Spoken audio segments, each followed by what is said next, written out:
Welcome to Season 2 of the Get Out of Teaching podcast, presented by Larksong Enterprises. I'm your host, Elizabeth Diakos. On the show, we'll look at the who, what, where, why, when, and how of moving out of your education career and into a life you love. In this season, we'll meet ex-teachers who have taken their hobbies and passions from outside of education and created a new career for themselves. We'll talk to people who can support and inspire us as we make the transition and work on identifying the legacy we want to leave in the world. So come along for the ride as we get out of teaching.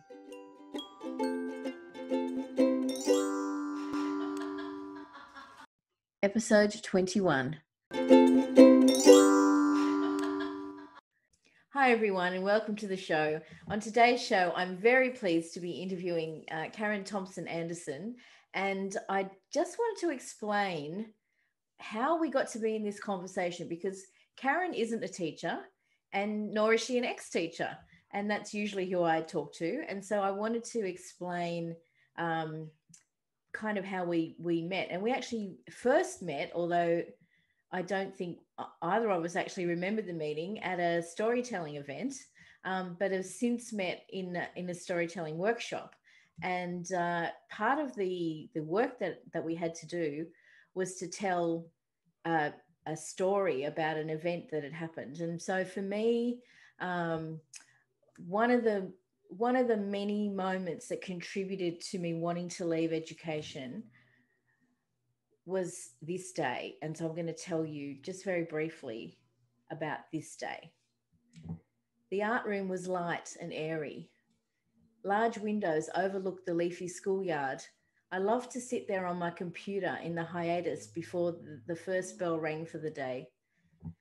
Occasionally a colleague would poke their head in to say hi, but usually it was just me and my thoughts in those still, precious moments.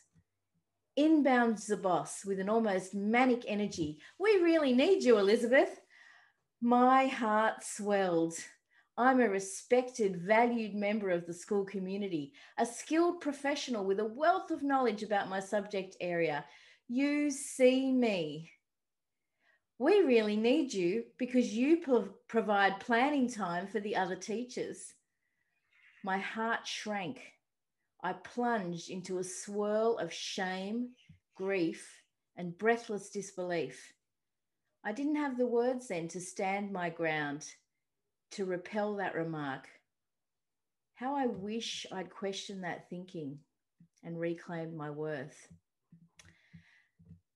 And so when I was thinking about that story, and I think now I do have the words, but maybe not completely. And so Karen very generously offered to kind of work through some of that that shame and that grief, that's that residual feeling from that moment. And so I'm going to kind of get her in on the conversation now to explain a little bit about the process that we went through in order to unpack some of that for me, and then maybe talk about how we could use that as to advocate for ourselves as teachers in education. Let's see how we go with this conversation. Well, thanks for having me first off, Elizabeth. It's a delight to be joining you on your podcast. And I just want to say thanks again for sharing your 1 minute story. Our mutual friend, Sandy McDonald, who is the facilitator of the course that we're in, has really called forth some wonderful stories from both of us in telling, us being able to share our precious work in the world. And, that particular story that you shared really just landed squarely in my heart about what it was like to not be seen for, all that experience that you had and all that passion you had for the work and the kids and the precious early space of thinking for yourself about how your day was going to unfold. And the last thing you expected was the principal to bound in and actually reverberate such a, in her maybe not thinking way, such a way of communicating with you that just landed like a punch in the tummy. Like really, like a way of like taking the wind out of you for all of your willingness and your readiness to be of assistance and all of your joy of being seen. And then to have that, you know, that heart-wrenching drop into, oh my God, no, she just wants to be a glorified babysitter, you know, oh my goodness, I would swear right now, but that's not appropriate. But, you know, just like, it's okay. oh my God, like I am more than that. I am more than that. But not being able to say that back to her in that circumstance, like having all those power differentials and all of that, you know, she was running so hard and so fast and had such a need and a panic going on about like how she was going to fix her own problem that she didn't see you. She just didn't see you.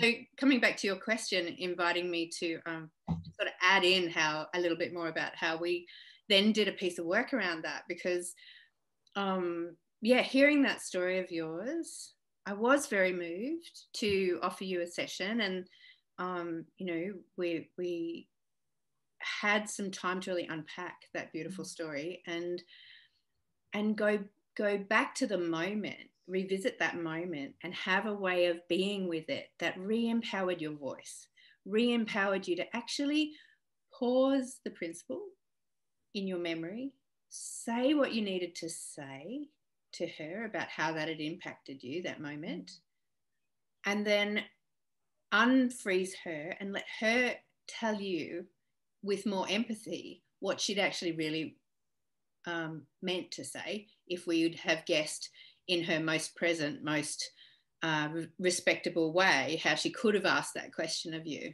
and had you hear that. So I think I remember saying something like, from the principal, pretending to be the principal for a moment, something like, when I see you there, Elizabeth, I'm so grateful because I have such a longing for the maths and English and science teachers to have a moment this morning to really get their heads around the day. And we're really stretched and we'd really love some support, because we know that when the kids come in here, they're so enriched and you so hold a space for them. And then we can trust that the kids are in such great hands that we can actually do that bit of planning, and we'd love your support if you're willing. Like to see you in what you contribute, to ask for your willingness, not demand it, and to really shift that whole, like, yes, I actually do feel valued, and yes, I'd be happy to be that support, and yes, I love the kids, bring them in here, I'm happy to be a contributor to the other teachers getting that planning time.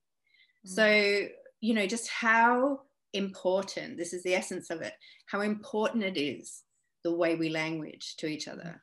And how the system, education and other systems that we're all familiar with, language in such adversarial ways, like really language in ways that don't actually serve the outcomes that we'd most enjoy to be having. Like, wouldn't you more want, if you were the principal, wouldn't you more want an open-hearted, willing, joyful staff member stepping in to hold the space for the kids that you care about? Rather than diminish this teacher you're asking to be in that role, and then, you know, take your stress and continue on your day traumatizing people as you go. Like, that's probably not the impact that we are wanting when we're in that environment, you know. So, you know, and then the role, I'm pretty sure that's exactly what was happening. Yeah. In every room along the corridor. Yeah, exactly. Like popping her head in every room, traumatizing teachers.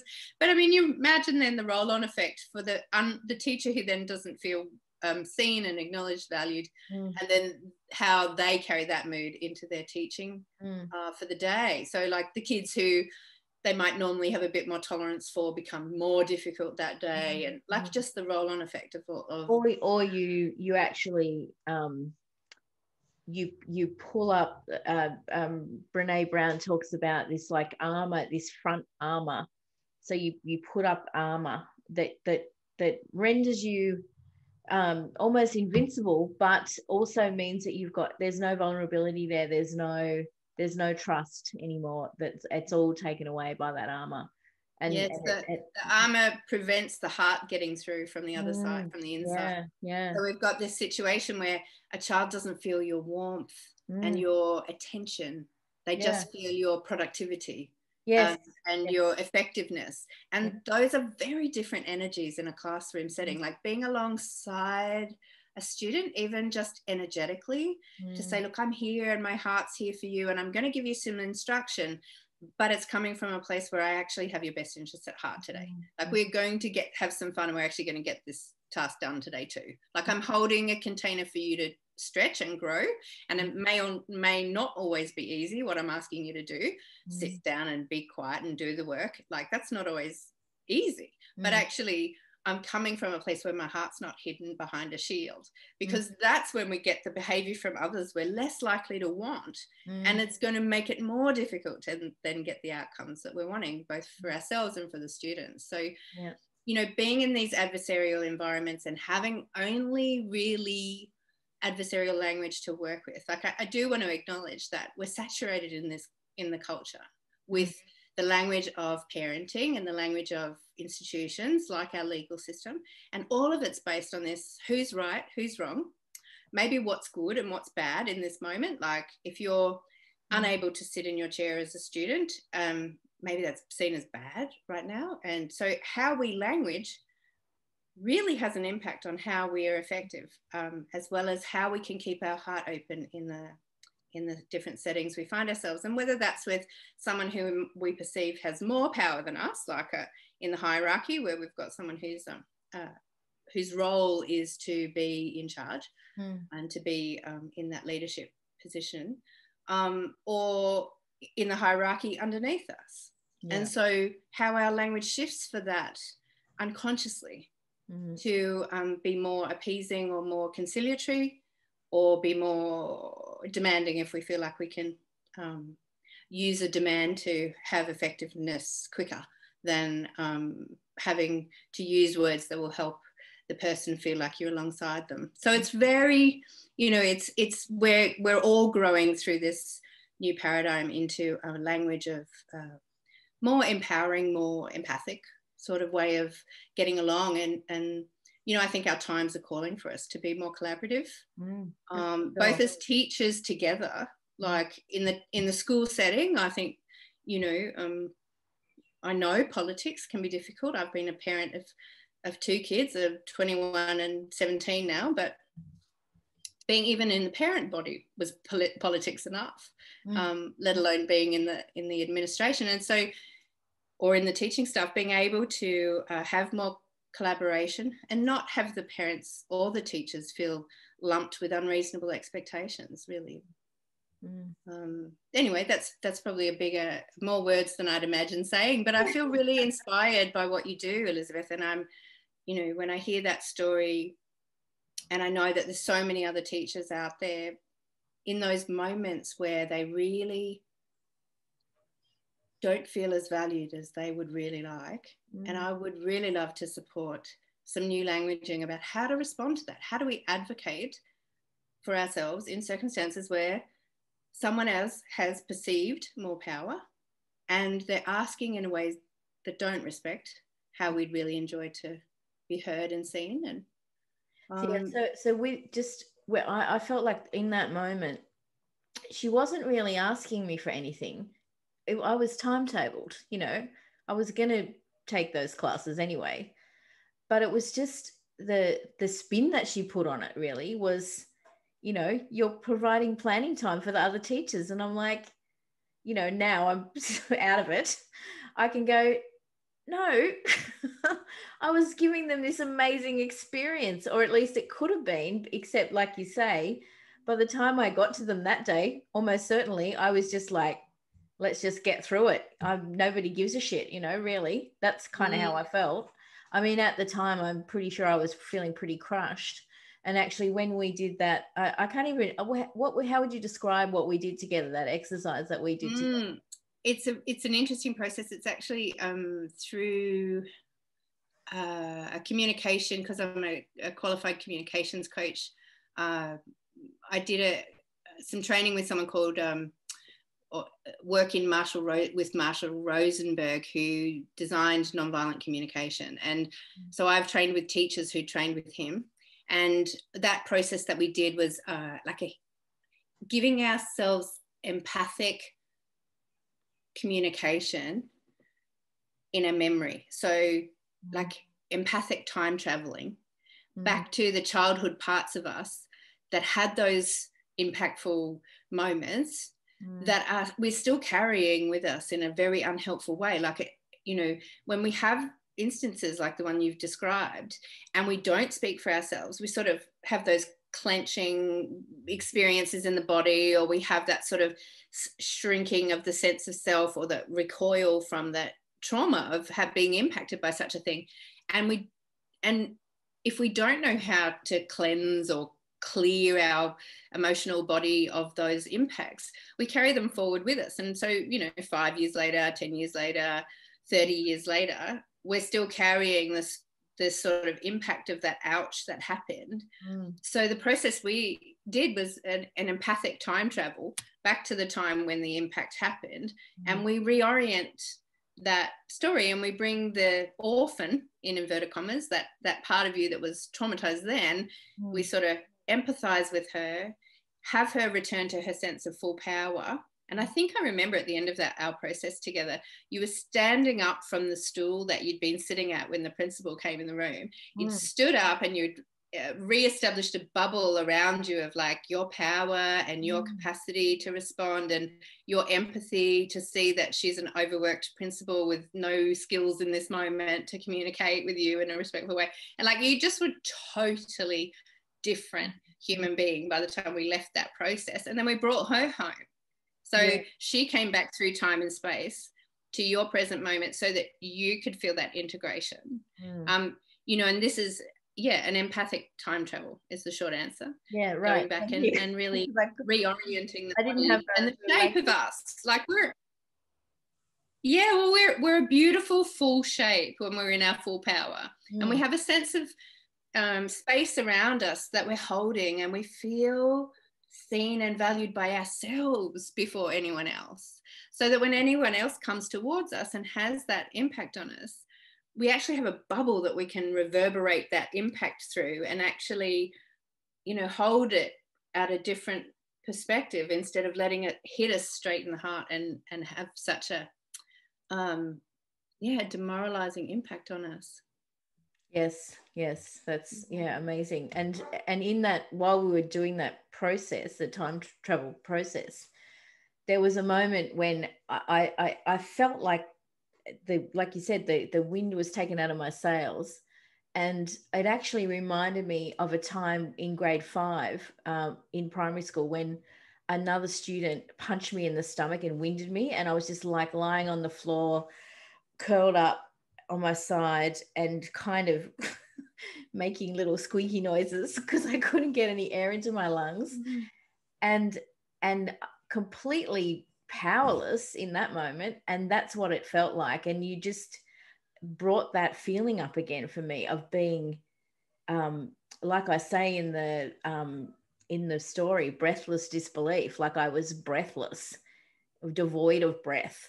And it was such a powerful recollection that we actually brought that story into the time travel kind of space as well. Yeah, we did like part 1, part 2. I remember that was amazing. You, the Elizabeth, in the classroom, and we had you, the Elizabeth, when you were the young one, and then we empathized with the young one, and we got her standing up and breathing again, and then we came back to the teacher and we brought the young one with us, and then we all came home. It was an extraordinary process, and I felt very privileged to be a part of it. And also just like want to acknowledge that you know, for those who are with us in listening along, there's something like that for all of us, and there's more than one occasion. And like I can remember saying to you at the time, like, now you've probably got other stories in you, other parts of your history that are all putting their hands up, like, oh, I've been seen. Like, she had a go. Can I have a go? Like, I have something from when I was 15. Like, can I be seen as well? And like, this is such a common experience when we finally feel seen and valued and acknowledged for the impact that our relating actually has on us. And I think this is the new sort of social well-being consciousness, or, you know, like realizing that things like COVID come along and we are so awakened to, you know, how our social lives are perhaps the sort of quality and restorative and sort of really embedded in a fabric of community, the way we imagine possibly we should be, in inverted commas, or could be, if we were able to trust a broader process. And you would imagine that school could be an extraordinary experience of cooperative community, raising kids together as colleagues. Like, you can imagine such a deep and meaningful empathic space of holding each other and actually rising a vibration for kids coming through, that they just feel it before they even hear out of your mouths what the instructions are. Yeah. And that is the world that I hope to be contributing to, in how we articulate, how we remember self-compassion in the midst of all these impacts, because it can feel like being in a war zone, let's be honest. Yes. It can feel like we're under attack all the time if we're not careful. Like, if we don't feel like we've got that energy shield or that sense of self-protection, of the compassionate way of holding our space, then of course we're going to bring up a shield. Like, yeah. If we don't have that sense of we're okay, we matter, we've got compassion for ourselves for how difficult this environment is, we can see that other people are suffering as well, and we're not alone in that, and that no one's actually got the skills as much as we'd like them to have, and including ourselves. Like, I certainly bring myself into that humbly. Like, it's easier for me to bring this work alive in the coaching scenarios and in the ways that I do with my colleagues than in my family of origin. Like, I'm still doing my work too. Yeah. So, you know, we get triggered and we're humbled by the work that we still, you know, that we're all called to do. To, I suppose it's like really finding a new level of friendship with ourselves and other people in our not having our shit together as much as we'd like. And I think we try really hard to look like we've got our shit together the way we really most like to be seen. But there's that vulnerability underneath that, if we're not really honest with that, and we're not, you know, in a sense of trust that we can hold ourselves in that vulnerability, it can be very hard to let other people into that space too. And then the shields all go up, and the way we've been doing it forever continues. So I think there is a real call to courage in moving into the new collaborative space. There really is a call to courage for the heart, and a call to more self-compassion for where we find ourselves. Yeah. So can we just shift focus a little bit now? Because I think, like you said, every teacher hearing my story must have one of their own where that's happened, or something like that's happened, and you feel like it's happening to you. You're not well, I felt like I wasn't a player in that scenario. Like, I was disempowered. And I talk to, and I think I attract art teachers too. So I seem to have a lot of specialist art and music teachers in the Facebook community, the Get Out of Teaching group, because I guess I'm in their art teacher groups. And so they, you know, I make a comment and they find out about the group. But the common experience of the specialist teacher in a primary school particularly is that, or anything that's not like a core subject, is that they're often, from what I've seen, it's not just, I thought it was just me, but apparently this is quite common, that the first thing to go are the specialists, so the arts, or, you know, sport, or maybe not so much sport, but definitely the arts are the first thing to go, or the first thing to be compromised. So there are heaps of teachers at the moment working art on a cart, while the art room has been commandeered to become a classroom to enable social distancing in the classroom. So the art teachers actually going around exposing themselves to every single room in the school and every single kid. But their beautiful space that they've created has been taken over by somebody else, because they're not core. They're not seen as core. And I know that's happening, you know, for music teachers and others. So I guess what I'd love to be able to share with the listeners is, when stuff like that happens and you're feeling deflated and undervalued and disrespected, how do we respond to that in a way that is productive and generous and compassionate and self-compassionate? Yeah, look, that's a really big question. And I can give an abbreviated version only because the work of Marshall Rosenberg, Nonviolent Communication, provides a model for it that I can step through reasonably quickly. But it's a lifetime of learning to apply it, of course. Of course. Well, let's start with the model, and then we can. Yeah, I think I just want to offer your listeners that there are strategies for navigating these times, like navigating these sorts of impacts when we have these interactions. And I think first and foremost, you know, taking on a willingness to have compassion for yourself, first off. Like, there's actually so many of us who've had so much impact that we've almost given up giving the amount of shits that we need to take care of ourselves. And I don't mean that to be disrespectful in any way, just that that's where I've come from anyway. So I'm talking personal experience.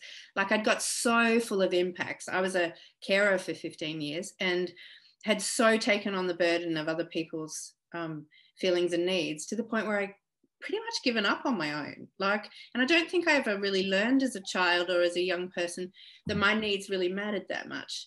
So I just want to name that, because I think there's a lot of us coming from that place. I think there's, you know, especially when we're being paid to do a role, you know, and being willing to say yes to do the role, then there's a lot of no's we have to say to ourselves. Like, no, you can't just take off for the afternoon and have a cuppa and a swim and a massage. Like, nice idea, but like, there's no's we have to say to each other, right, to keep our contracts. So at the agreements that are meaningful to us and are part of our greater well-being.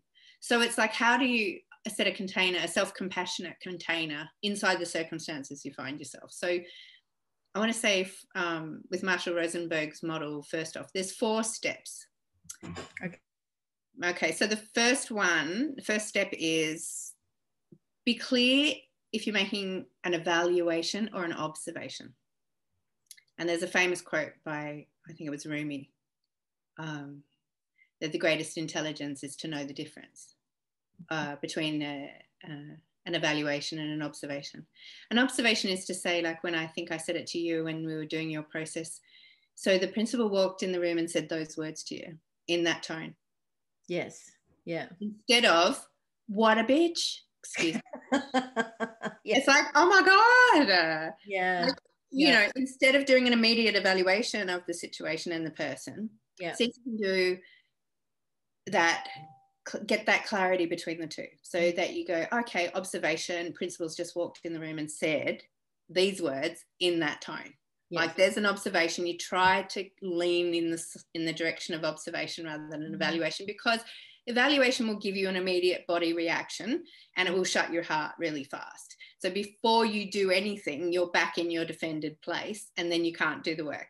So that's a very limited place to do the work from, but you want to have compassion for that. So that's the first place, to have compassion, is that we've been trained to evaluate everything. We're risk averse beings, and so that we look at in every direction for what's at risk, what's going to be risky to us.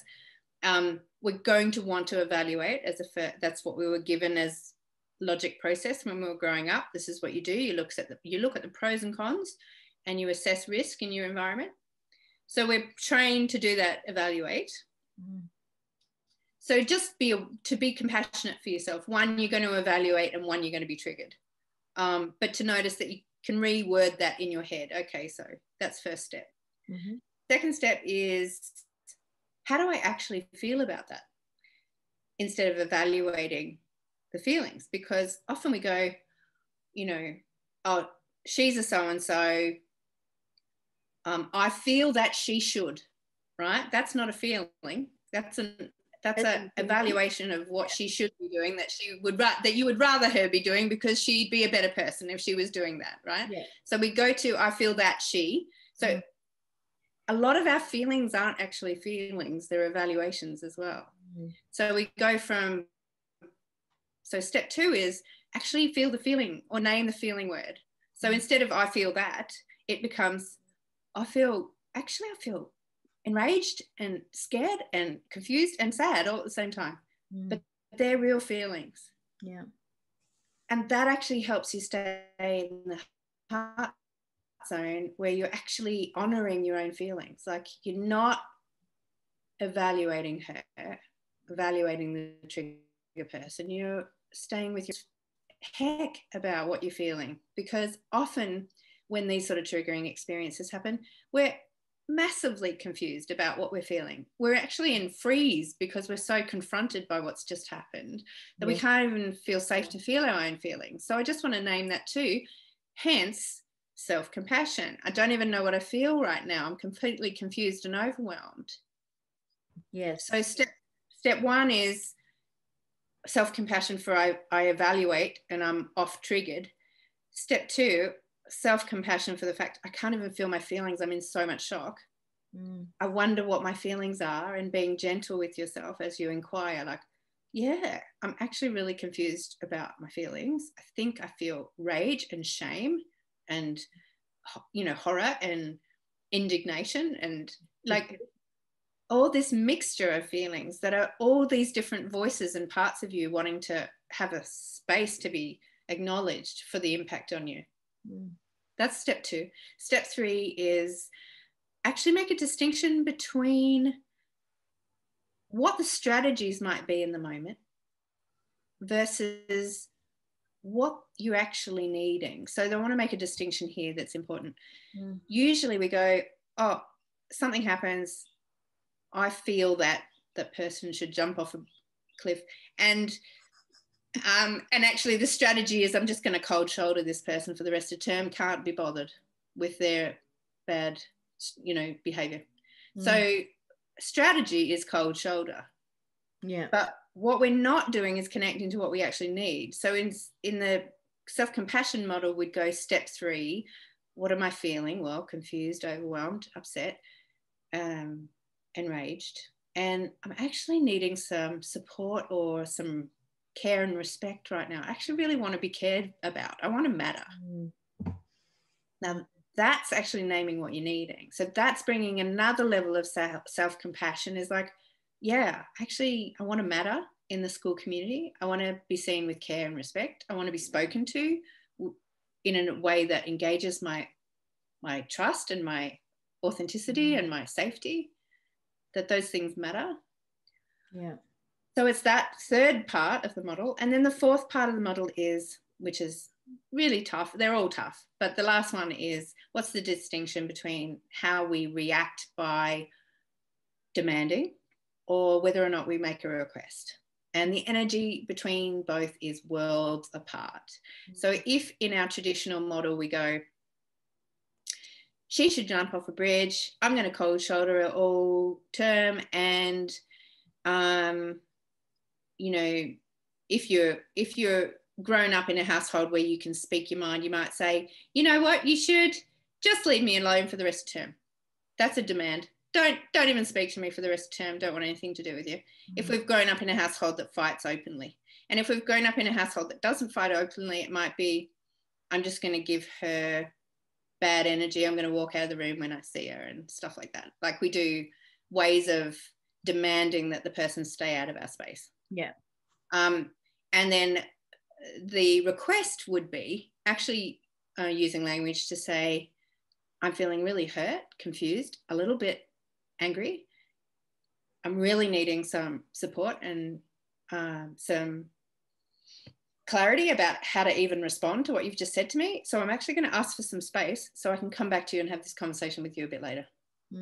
How is that for you? Yeah. And like, you just throw the person usually completely out of their, like, you wake them up in a sense, because you just completely hold your ground with, gee, that's actually impacted me a lot.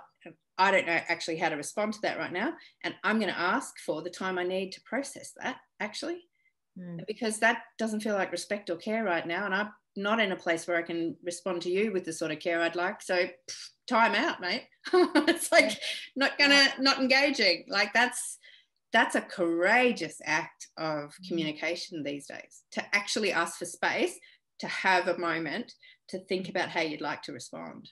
Like, massively courageous act of self-compassion. And compassion for the other, because, you know, in that moment when you say words like that, you interrupt their automatic expectation that they can speak to you like that. Yes. And you roll them back on their heels with surprise, and often that gives them a chance to go, oh yeah, I probably could have said that with a bit more care. Yeah. Not always, and I'm not saying it's a panacea, but I definitely I've been training with these 4 steps now for 10 years, and I find them extraordinarily helpful. And I will say that before my dad passed away 3 years ago, I was able to make friends and be a companion at his end of life, where I grew up in the military. My dad was a military man, and his need for right, wrong, good, bad was very up there. And my need for being seen and mattering was really not on the table. And so I was a rebellious kid, and he had grief and tried to control me and demand and all those things. All our lives, I'd been the difficult child in between my sister and I. And by the time he left the planet, I was his friend. And I will thank Nonviolent Communication for that, and for many other things that have made a difference to how I show up. So yeah, look, I'm not saying it's easy work. It's a sort of like a lifestyle shift if you want to become an advocate for yourself and for other people and for kids. You know, I've done a lot of supporting women to get self-connected particularly, but I also work with men to just get that sense of like self-compassion. How could I see the circumstances I'm in differently? How could I give myself enough resilience and reserve to be able to go back in and have the conversations that matter? So yeah. Wow, thank you so much. That's amazing.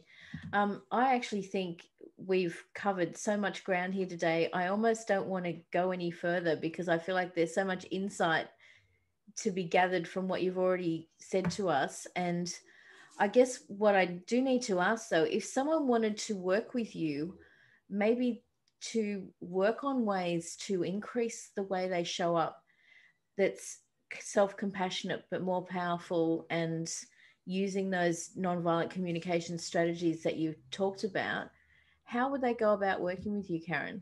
Oh, thanks, Elizabeth.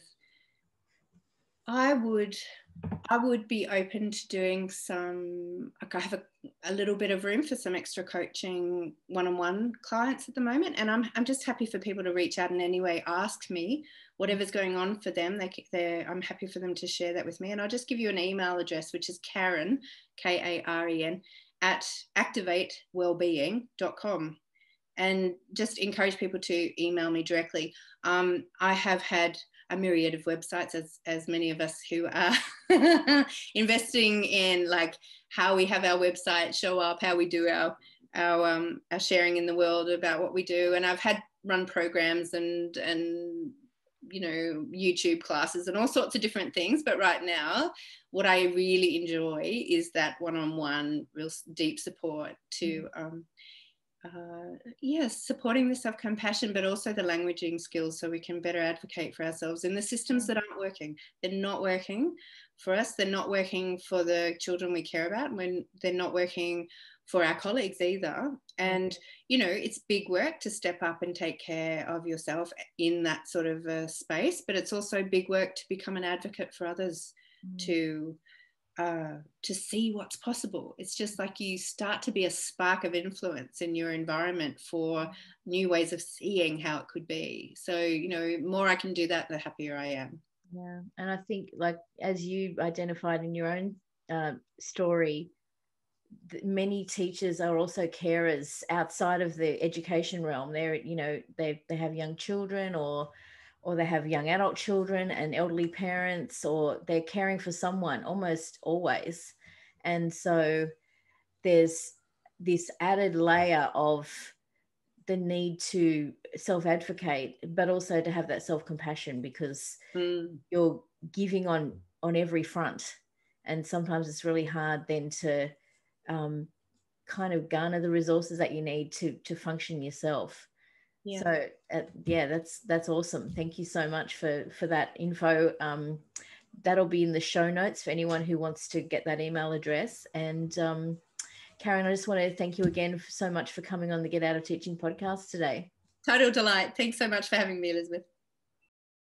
You've been listening to the Get Out of Teaching podcast, presented by Larksong Enterprises, with your host, Elizabeth Diakos. Do you know someone else who could benefit from hearing more stories of hope and transition from teachers all around the world?